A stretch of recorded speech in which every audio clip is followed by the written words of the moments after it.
I never thought my daughter's habit of recording voice notes would save my life, but sitting in Dr. Anderson's office that Tuesday morning, everything changed.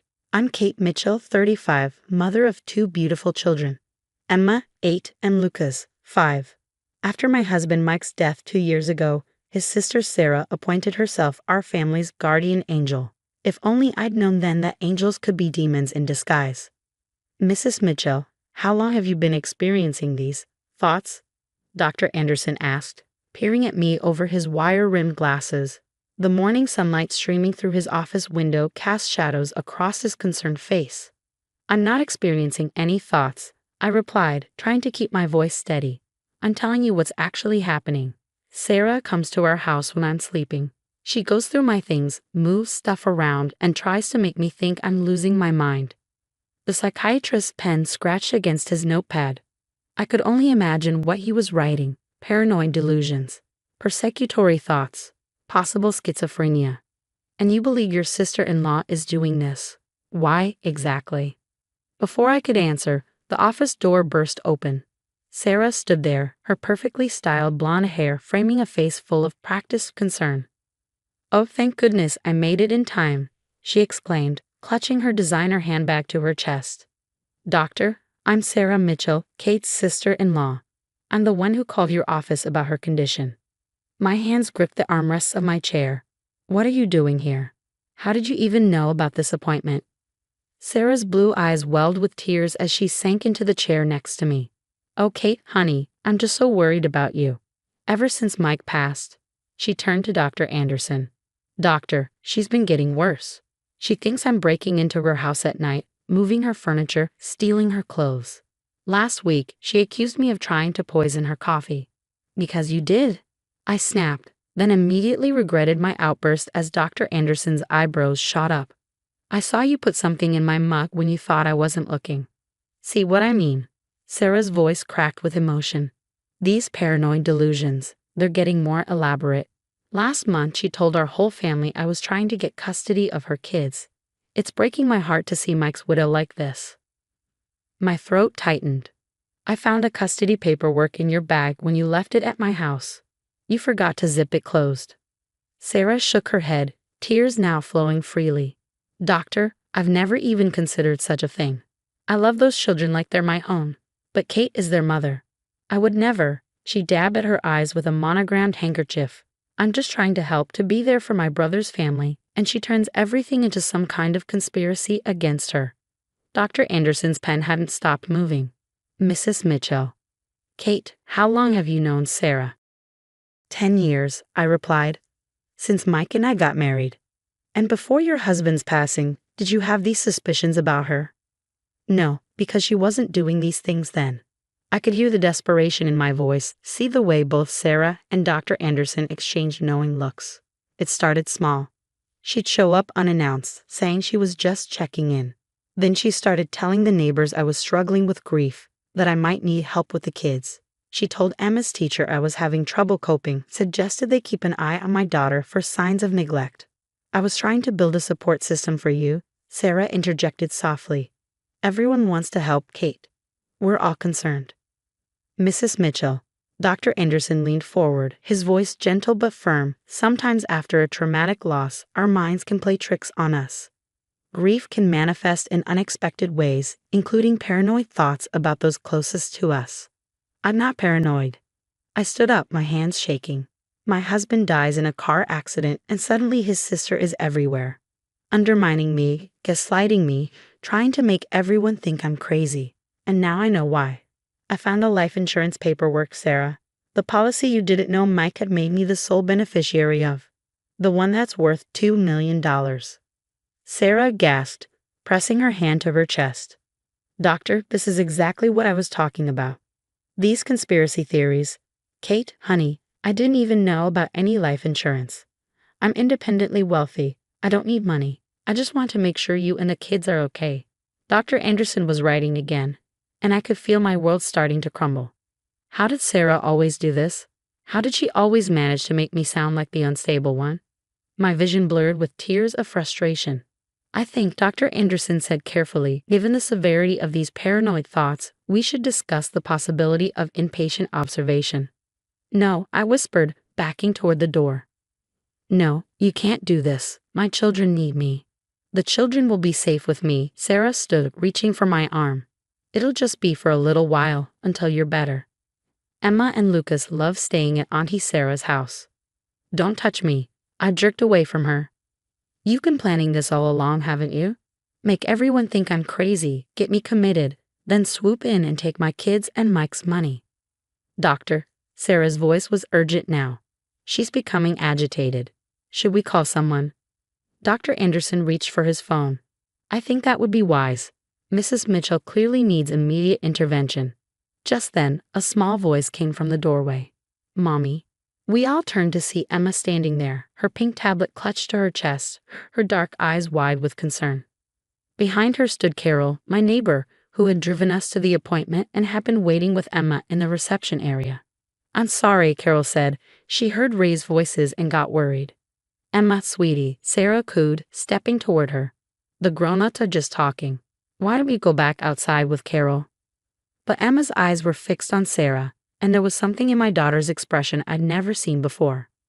Auntie Sarah, she said quietly, remember when you came over last week, when you thought Mommy was napping? Sarah's perfectly composed face flickered for just a moment. I'm not sure what you mean, sweetheart. I visit you and Mommy all the time. Emma walked into the office, her small fingers working the tablet screen with childish determination.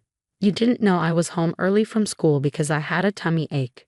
I was in my room, and I heard you talking to someone on the phone. My heart pounded as I watched my daughter. Emma had started making voice recordings ever since Mike died, saying she wanted to save memories, like Daddy used to do with his old tape recorder. I thought it was just her way of coping with grief. Emma, honey, Sarah's voice took on a sharp edge I'd never heard her use with the children before. The grown-ups are having a very important discussion about helping your mommy get better. Why don't you? Found it, Emma announced triumphantly. She pressed play, and suddenly the room filled with Sarah's voice, crystal clear and unmistakable. Yes, everything's going according to plan. No, she has no idea I'm the one moving things around when she's sleeping. The best part, she's actually telling people about it, making herself sound completely unstable. I know, right? Between that and the poisoned coffee incident, which, by the way, was just me switching her regular coffee for decaf to make her anxious and jittery. Sarah lunged for the tablet, but Dr. Anderson held up his hand, stopping her. His expression had changed completely as Sarah's voice continued from the recording. Listen, once we get her committed, it'll be easy. The life insurance policy requires a mentally competent guardian for the kids' portion of the money. As their closest living relative in their unstable mother's psychiatric hold, guess who gets control of all $2 million? No, she actually found the custody paperwork, but had played it off like she was imagining things. Everyone already thinks she's losing it anyway. A laugh echoed from the tablet's speaker. The best part, that idiot doctor she's seeing tomorrow. I called his office pretending to be her regular physician. Said she had a history of paranoid episodes. He's totally primed to believe she's delusional. 2 more weeks, tops, and everything Mike left her will be mine. The recording ended. The silence that followed was deafening. Dr. Anderson slowly removed his glasses, his face ashen. Mrs. Mitchell, Sarah, would you care to explain this? Sarah's composed mask had crumbled. That's obviously edited. Manipulated. Kate probably coached Emma to. I have more, Emma said quietly, from different days. When you came into my room looking for Mommy's papers.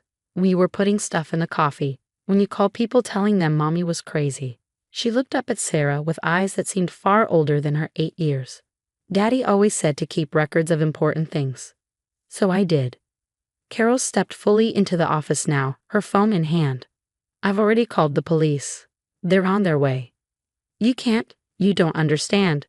Sarah backed toward the door, but Dr. Anderson was already there, blocking her exit. I understand perfectly, he said, his voice cold. I understand that you attempted to use my professional credentials as part of a scheme to defraud your sister-in-law and gain control of her children. I understand that you've been engaging in a calculated campaign of psychological abuse, and I understand that you very nearly succeeded. I pulled Emma into my arms, holding her tight as tears streamed down my face. All those months of feeling crazy, doubting myself, wondering if I really was losing my mind, and my 8-year-old daughter had been quietly gathering evidence the whole time. The money was supposed to be mine. Sarah suddenly screamed, her careful facade finally shattering completely. Mike promised me. We had a plan before he met her. Everything was supposed to be mine. Those are my brother's children. That's my brother's money. Daddy picked Mommy, Emma said simply. He picked us. The sound of sirens grew louder outside the building. Sarah's face contorted with rage as she looked at me holding Emma. You ruined everything, she spat. You came out of nowhere and stole my brother, and now your brat has. That's enough. Dr. Anderson's voice was like steel. The only person responsible for ruining anything is you, Sarah, and I will be providing a complete statement to the police about your attempted manipulation of both my professional opinion and your sister-in-law's mental health status. 2 police officers appeared in the doorway. As they began reading Sarah her rights, I buried my face in Emma's hair, breathing in the familiar scent of her strawberry shampoo. I'm so sorry, baby, I whispered. I'm so sorry you had to deal with all this. Emma pulled back and looked at me with Mike's eyes. Daddy always said we have to protect our family. You protect me and Lucas all the time. This time, I protected you. Over her head, I watched as the police led Sarah away. She was still ranting about betrayal and stolen birthright, but her words held no power anymore. Dr. Anderson was already on the phone with his lawyer, and Carol was giving her statement to a 3rd officer who had arrived. Mrs. Mitchell, Dr. Anderson said after hanging up, I cannot adequately express my regret for nearly becoming complicit in this scheme. I should have. I shook my head, cutting him off. You were working with the information you had. Information she carefully crafted. She fooled a lot of people. But she didn't fool me, Emma said proudly, because I'm a good detective, like Daddy taught me. For the first time in months, I felt like I could breathe freely. The fog of doubt and fear that had surrounded me was lifting, burned away by the bright light of truth that my daughter had brought into that office. 6 months after what my children now called the day Emma's tablet saved Mommy, life has changed in ways I never expected. Sarah's arrest made local headlines. Prominent socialite arrested for psychological abuse and attempted fraud. The evidence Emma collected proved invaluable to the prosecution, though I made sure she never had to appear in court. The investigation revealed even more than we'd known. Sarah had been planning this since before Mike's death. They found emails between her and a shady private investigator, discussing ways to make a mentally stable person appear unstable.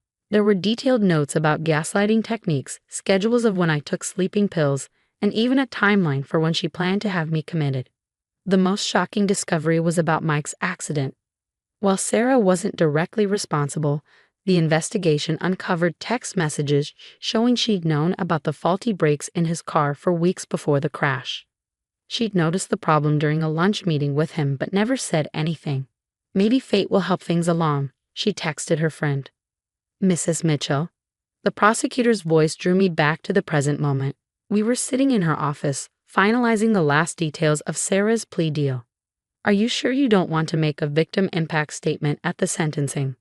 I shook my head, watching Emma and Lucas playing in the office's small children's corner. My daughter's recording said everything that needed to be said. I just want this chapter of our lives to be over. Sarah had agreed to plead guilty to all charges in exchange for a reduced sentence, 7 years in prison, followed by permanent restraining orders protecting me and my children. She'd also forfeit any claim to Mike's estate or insurance money. Even without your statement, she's not getting out early, the prosecutor assured me. The psychological warfare she waged against you, trying to have you committed to gain control of your children and assets, the judge isn't taking that lightly. After leaving the prosecutor's office, I took the kids to Mike's favorite ice cream parlor. It had become our tradition, visiting places he loved, keeping his memory alive in positive ways.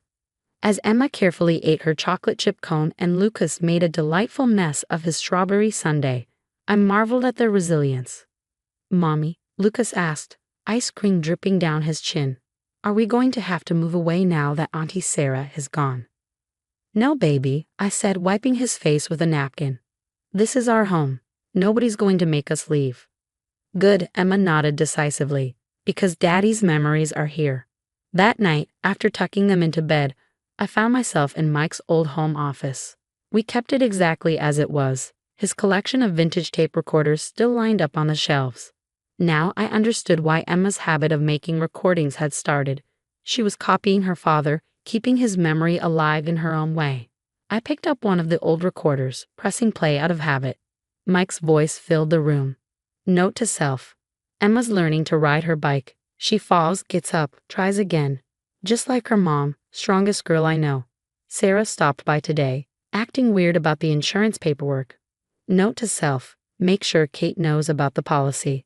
Don't trust Sarah with. The recording cut off there. I'd never heard it before, but now it made sense.